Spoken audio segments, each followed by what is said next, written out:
नमस्कार मित्रों, भगवत गीता का सार परमहंस योगानंद द्वारा कृत व्याख्या। सर्वप्रथम आप सर्व को मेरी एक रिक्वेस्ट है कि अब तक जिन्होंने चैनल को सब्सक्राइब नहीं किया हो वो सभी चैनल को सब्सक्राइब जरूर करें और वीडियो को लाइक और ज़्यादा से ज़्यादा लोगों को शेयर जरूर करें। धन्यवाद। नमस्ते। गीता अध्याय 2 उचित कर्म का स्वभाव। श्लोक 46। ब्रह्म परमात्मा को जानने वाले व्यक्ति के लिए वेदों से उसी प्रकार कई लाभ नहीं है जिस प्रकार उस कुएं से कोई लाभ नहीं जिसके चारों ओर की धरती बाढ़ के जल से पूर्ण है। इटली के असीसी के संत फ्रांसिस के जीवन की एक घटना इस प्रकार है। वृद्ध और लगभग अंधी एक भिखारिन ने उसने भिक्षा मांगी। वह यह नहीं देख पाई कि उन्होंने भी उसकी तरह फटे पुराने कपड़े पहने हुए हैं और शायद वे उसे कुछ दे भी नहीं पाएंगे। उनके पास उस वृद्धा को देने के लिए कुछ नहीं था। इस कारण उन्हें बहुत दुख हुआ। उन्हें फिर लगा कि अपनी एक चीज वे उसको दे सकते हैं, वह है उनकी पुरानी पवित्र बाइबल। उन्होंने उसे इस आशा में वह बाइबल दे दी कि वह उसे कुछ पैसों में बेच पाएगी। उन्होंने ईश्वर से क्षमा मांगते हुए प्रार्थना की, हे ईश्वर, उस गरीब वृद्धा की सहायता में मैंने अपनी वाणी तक को दे दिया।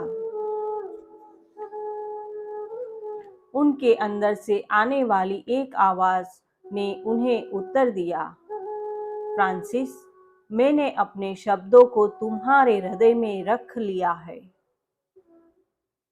तुम्हें उस छपी हुई पुस्तक की कोई आवश्यकता नहीं है।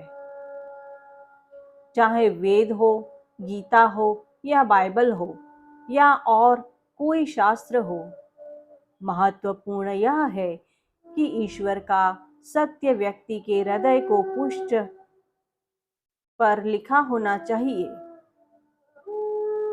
निसंदेह कृष्ण यहाँ केवल वेदों के विषय में नहीं बल्कि सामान्यतः रूप से सच्चे शास्त्रों के विषय में कह रहे हैं।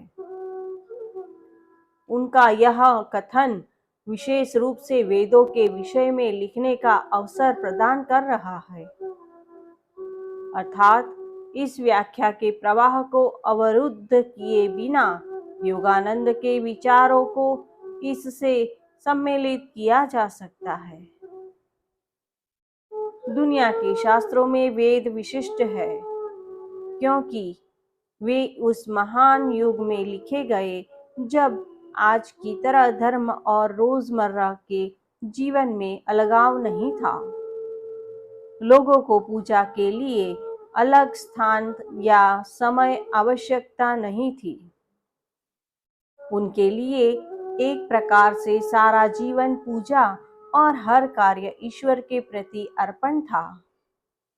आने वाले निम्न युग में जैसे जैसे लोगों की समझ कम होती गई, उन सत्यों को शब्दों में लिखना आवश्यक हो गया जिन्हें पहले लोग आसानी से याद कर लिया करते थे। कैसे हर वस्तु स्वाभाविक रूप से द्वैत है और कैसे हर वस्तु अस्तित्व में आई, इसके लिए गुणों की व्याख्या करना आवश्यक हो गया। इस निम्न युग में यह भी आवश्यक हो गया कि लोगों को ऐसे धार्मिक अभ्यास बताए जाए जो उनकी बढ़ती हुई सांसारिक आवश्यकताओं को और अहम को मान्यता देने की आवश्यकता को पूरा कर सके। अर्थात ऐसी धार्मिक क्रियाएं जो उन्हें शक्ति, साथी, बच्चे और सफलताएं आदि के रूप में वे जो चाहते हैं वह सब उन्हें प्राप्त करा सके। यद्यपि लोगों की चेतना की स्पष्टता कम होती जा रही थी, फिर भी जो कुछ वे करते थे उसके पीछे आध्यात्मिक पूर्वाग्रह तब भी था।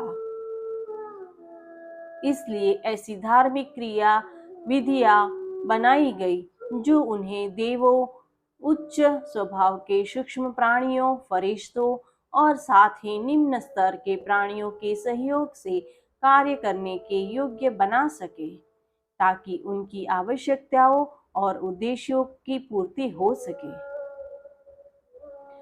आज मानव जाति उन उच्चतर और निच्चतर रूप से सूक्ष्म अस्तित्वों को भूल चुकी है, जो भोजन के उत्पादन, अच्छे मौसम और सफलता के लिए मनुष्य की सहायता कर सकते हैं।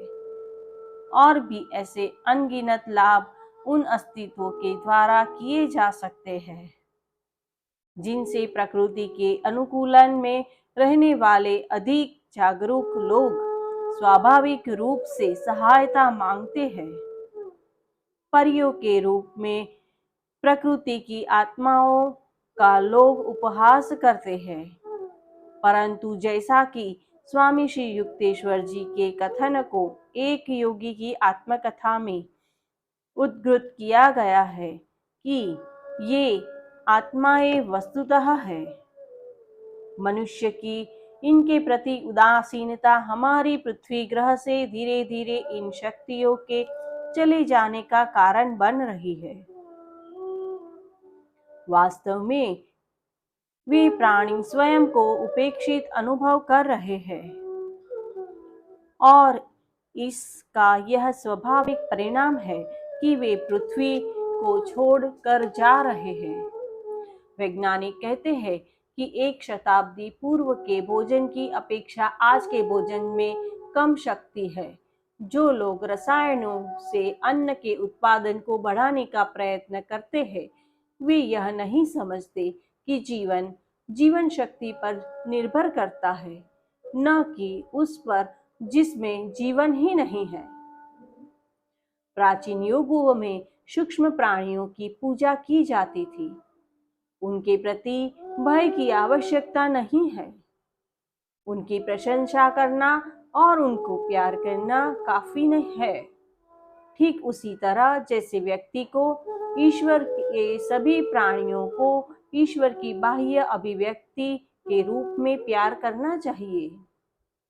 निम्नतर युगों में व्यक्ति की समझ जैसे जैसे मलिन होती गई, उनकी पूजा धीरे धीरे वणिक वृत्ति में बदलती गई, जिसके अनुसार जो तुम चाहते हो मैं दूंगा, अगर बदले में तुम मुझे कुछ दोगे। इस प्रकार प्रकृति की इन आत्माओं को, जो स्वयं अहम मुक्त नहीं है, एक विशेष स्थान प्राप्त था। लोग उनकी विशेष कृपा प्राप्त करने के लिए उनकी पूजा किया करते थे। जिस समय में कृष्ण ने अर्जुन को गीता का उपदेश दिया, तब उन्होंने इस प्रचलित लोक चेतना को दोष के बारे में भी बताना आवश्यक समझा। लगभग 200 वर्ष बाद जन्म लेने वाले बुद्ध ने लोगों को वेदों और आत्मशुद्धि के बदले की जाने वाली वैदिक क्रियाओं के विरुद्ध सावधान किया। इस श्लोक में श्री कृष्ण कहते हैं कि वास्तव में प्राकृतिक शक्तियों के इन छोटे देवों को प्रसन्न नहीं करना है। इनका स्वभाव बदले में हर्जाना वसूलने जैसा है, अर्थात कृपा करने के बदले में वे एक प्रकार से अहम का भुगतान चाहते हैं। ईश्वर व्यापारी नहीं है जो उसे निष्ठापूर्वक चाहते हैं, बदले में वे ईश्वर से कुछ नहीं चाहते, केवल उसके प्रेम के लिए निस्वार्थ भाव से प्रार्थना करते हैं। अतः कृष्ण यह कह रहे हैं कि ईश्वर का प्रत्यक्ष अनुभव करने का प्रयत्न करो, इससे कम में संतोष मत करो। ईसा मसीह ने भी यही कहा, तुम पहले ईश्वर के राज्य और उनके न्याय को खोजो और अन्य सब वस्तुएं तुम्हें मिल जाएगी। इस श्लोक में और इस महान शास्त्र के अधिकांश भाग में भगवान श्री कृष्ण वस्तुतः सच्चे साधक को ही संबोधित कर रहे हैं। जो ईश्वर से छोटे छोटे अनुग्रह मांगते हैं, वे मानो एक चुटकी मिट्टी मांगते हैं, जबकि उन्हें पूरा राज्य मिल सकता है। लोगों के मन में समस्या यह है कि वे पाने के विषय में सोचते हैं। कृष्ण उनसे जो चाहते हैं वह यह है कि वे बने केवल अहम की ही चीजों पर स्वामित्व कर सकता है। कम से कम कल्पना में ही सही, आत्मा परमात्मा के साथ एक हो जाती है और उस एकत्व में संपूर्ण ब्रह्मांड का स्वामित्व प्राप्त कर लेती है। भारत की एक महान महिला संत को एक बार दूसरे देश की यात्रा के लिए कहा गया। मैं वहां क्यों जाऊं? मैं तो पहले से वही हूं, उनका उत्तर था। कर्म स्पंदन के इस राज्य में कर्तव्य है, पर तुम्हारा अहम कर्म के फल की इच्छा न करे। कर्म और अकर्म दोनों से ही आसक्त मत हो। उस दिव्य पक्षी की तरह बनो जो किसी को प्रभावित करने या किसी से भी कुछ पाने का प्रयत्न किए बिना केवल गाने का ही आनंद उठाता है। जो अहम से प्रेरित होकर कर्म करते हैं, वे माया के जाल में फंस जाते हैं। यह संपूर्ण सृष्टि ब्रह्मांडीय स्पंदन की शक्ति ओम की महान ध्वनि से बनाई गई है। जब तक व्यक्ति इस अभिव्यक्त जगत में रहता है, परमात्मा में लीन नहीं होता, वह किसी भी प्रकार से कर्म किए बिना नहीं रह सकता। महत्वपूर्ण बात है ठीक कर्म करना।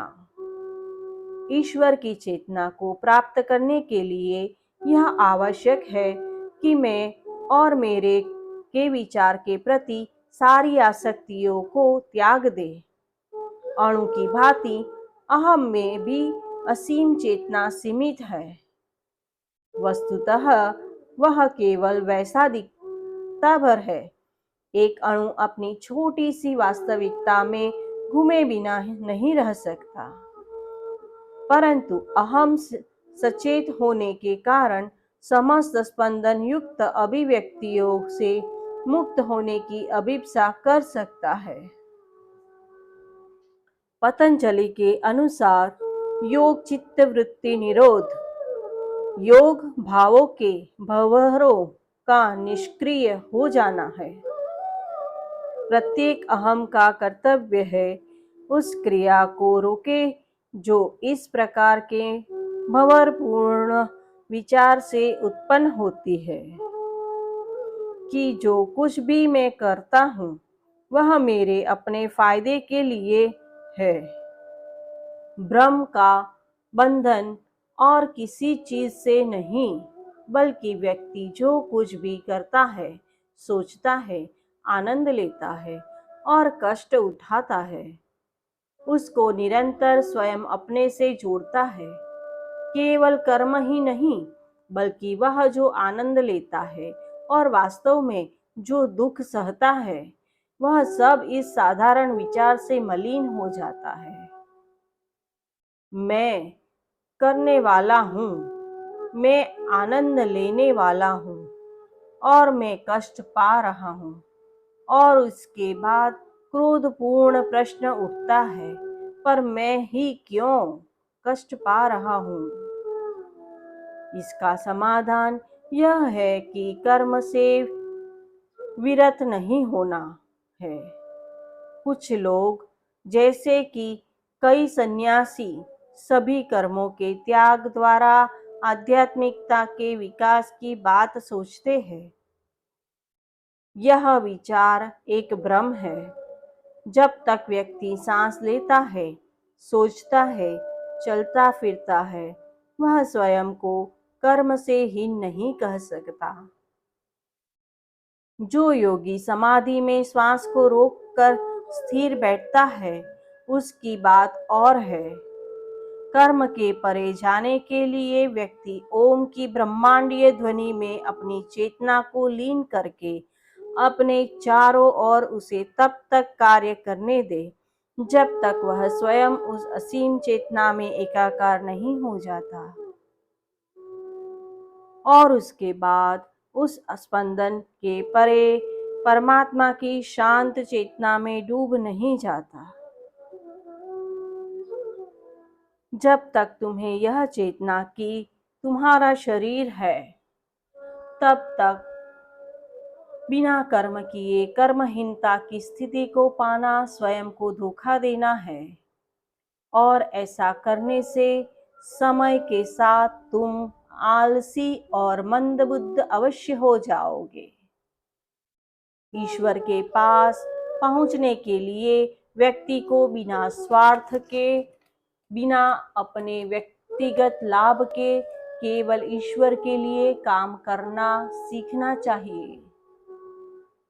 वास्तव में ईश्वर के लिए उसको उत्साह से कर्म में लगना आवश्यक है। यदि व्यक्ति उस उत्साही चेतना का विकास कर लेता है, तो वही चेतना उसे परम चेतना की ओर ऊपर उठाती है। आलसी लोग ईश्वर को नहीं पाते। जो कुछ भी तुम करते हो, ऐसा अनुभव करो कि ईश्वर तुम्हारे द्वारा कार्य कर रहा है।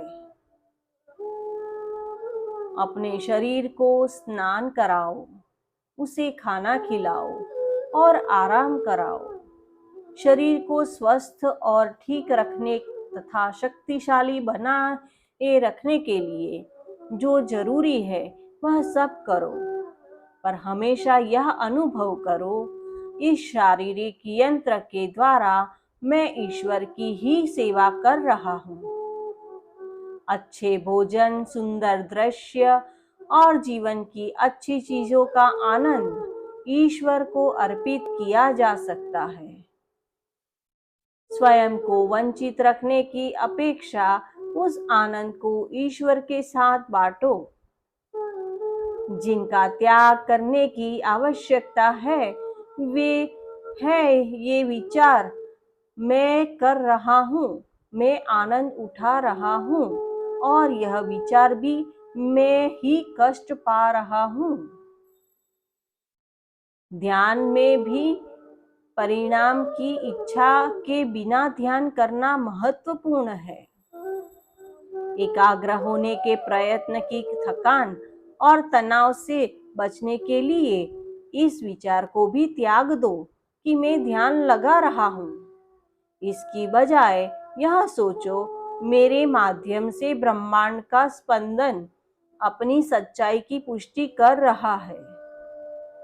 मेरे माध्यम से ब्रह्मांडीय प्रेम ईश्वर के प्रेम की अभिप्सा कर रहा है। मेरे माध्यम से ब्रह्मांडीय आनंद हमारे असीम प्रेमी ईश्वर में आनंद का अनुभव कर रहा है। हे धनंजय, अर्जुन स्वयं को योग ईश्वर के साथ एकत्व के विचार में लीन कर दो। सफलता और विफलता दोनों में आंतरिक रूप से अनासक्ति और सममन वाले बनो। मन और भावों में पूर्ण समत्व ही योग की परिभाषा है। यहाँ वर्णित पूर्णता को प्राप्त करने का एकमात्र मार्ग ध्यान है। तनाव की स्थिति में मैं शांत हूँ, ऐसा कहना और अधिक तनाव को उत्पन्न करने का काम करता है। किसी भी हालत में आंतरिक शांति से ही शांति की पुष्टि प्रभावपूर्ण ढंग से की जा सकती है। ऐसी शांति ध्यान में विचारों को शांत किए बिना नहीं पाई जा सकती। फल की इच्छा से किया कार्य बुद्धि के मार्गदर्शन से किए कार्य की तुलना में बहुत निम्न कोटि का है। हे धनंजय, प्रत्येक कार्य में ज्ञान का मार्गदर्शन प्राप्त करो। फल के लिए किए गए कार्य से घोर विपत्ति आती है। जो व्यक्ति ब्रह्मांडीय बुद्धि के साथ एकत्व में बुद्धि योग में रहता है, वह इस शरीर में रहते हुए भी गुणों और अवगुणों, अच्छाई और बुराई के प्रभाव के परे चला जाता है। अतः ज्ञान के द्वारा स्वयं को योग की एकत्व प्राप्ति में लगा दो। यह उचित कर्म है। जिन लोगों ने अपने विचारों को वश में कर लिया है, वे मन के बंधन से मुक्त हो जाते हैं और ब्रह्मांडीय ज्ञान में लीन हो जाते हैं। वे अहम के ब्रह्मपूर्ण स्वभाव को समझकर पुनर्जन्म की श्रृंखला से मुक्त हो जाते हैं और उस अवस्था को प्राप्त करते हैं जो कष्टों से परे है। ईश्वर की योजना में दुख जानबूझकर नहीं रखा गया है। योजना में यह अवश्य निहित था कि इसके विरुद्ध किए गए कार्यों के कारण कष्ट होगा। यह एक आवश्यकता थी। जैसे हमारे छूने पर यदि चूल्हे की आग में हमें नहीं जलाती, तो शरीर को होने वाले नुकसान से हमें कोई सुरक्षा नहीं मिल पाएगी। हमारे कष्ट भी हमारी सुरक्षा है। वे इस बात का चिन्ह नहीं है कि ईश्वर हमें कष्ट देना चाहते हैं। प्राचीन कथा के अनुसार ईश्वर ने सृष्टि को जब पहले बनाया, उसने उसे पूर्ण बनाया। पुरुष और स्त्रियां पूर्णता में रहने की जरूरत को अनुभव करके ध्यान में बैठ गए और पुनः ब्रह्म में लीन हो गए। इसी प्रकार ईश्वर ने एक से अधिक बार उसी प्रयत्न को दोहराया, पर सभी का यही परिणाम हुआ। तब उसने निश्चय किया, मुझे लोगों को भ्रम में डालना चाहिए। वे संघर्ष करें, गलतियों से सीख कर आगे बढ़े और इस प्रकार के कर्म और कर्म के प्रति उचित मनोवृत्ति को खोजे और उन्हें आनंद और मुक्ति की ओर ले जाए। इस प्रकार हम इस झंझट में पड़े। भगवद गीता जैसे शास्त्रों का उद्देश्य मनुष्यों को माया के मूल भूल भुलैया पूर्ण रास्ते से निकालने कर पूर्ण आनंद के असीम सूत्र के साथ एकत्व की खुली हवा में लाना है। जब तुम्हारा ज्ञान ब्रह्म के गहन अंधकार को भेदेगा, तब तुमने इस संसार को अगले संसार के संबंध में जो कुछ सुना है, तुम उस सब के प्रति उदासीन हो जाओगे। दूसरे शब्दों में, तुम सत्य के बोध में दृढ़ता पूर्वक स्थित हो जाओगे। जब तुम्हारी प्रज्ञा सम्मतियों या मतों से प्रभावित नहीं होगी, बल्कि निश्चल रूप से आत्म आनंद में स्थित रहेगी, तब तुम ईश्वर के साथ परम एकत्व को प्राप्त करोगे। अर्जुन ने कहा, हे केशव, कृष्ण जिसने स्थिर प्रज्ञा की प्राप्ति कर ली है और जो ईश्वर के साथ एकत्व में स्थित है, उसके क्या लक्षण है? वह कैसे बात करता है, बैठता है और चलता है? अर्जुन यहाँ जो प्रश्न पूछ रहा है वह उन लोगों का भी स्वाभाविक प्रश्न है जो अभी तक ज्ञान प्राप्त नहीं कर पाए हैं। जो ईश्वर को प्राप्त कर चुका है वह व्यक्ति कैसे व्यवहार करता है? क्या उसका संत होना उसके बात करने, बैठने या चलने के तरीके से पहचाना जा सकता है?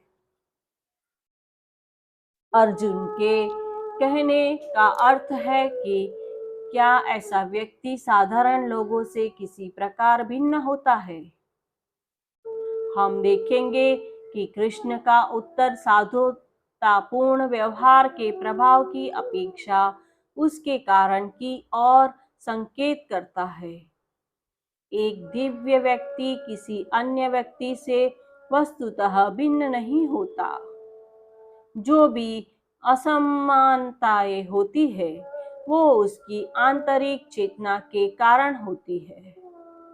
एक योगी कृष्ण इस प्रश्न का सीधा उत्तर नहीं देते, यद्यपि अनेक लोगों को इसमें दिलचस्पी होगी कि वाणी के लहजे में प्रसन्नतापूर्ण चुंबकत्व आकर्षण छलकता है। मेरे गुरु में चाहे वे डालते थे या प्रोत्साहित करते थे, व्याख्यान देते थे, कभी कभी गरजते हुए लहजे में या शांत स्वर में छोटे से समूह से बात करते थे, उनकी आवाज में शांत, निश्चल आनंद और ज्ञान की विशेषता हमेशा मुखरित होती थी। एक योगी सीधा बैठता है, जैसा कि मेरे गुरु भी हमेशा सीधा बैठते थे, ताकि मेरुदंड में शक्ति बिना बाधा के आगे बढ़ सके। जब वह चलता है, वह शांत स्वभाव से चलता है, बेचैनी से या झटके देकर नहीं चलता।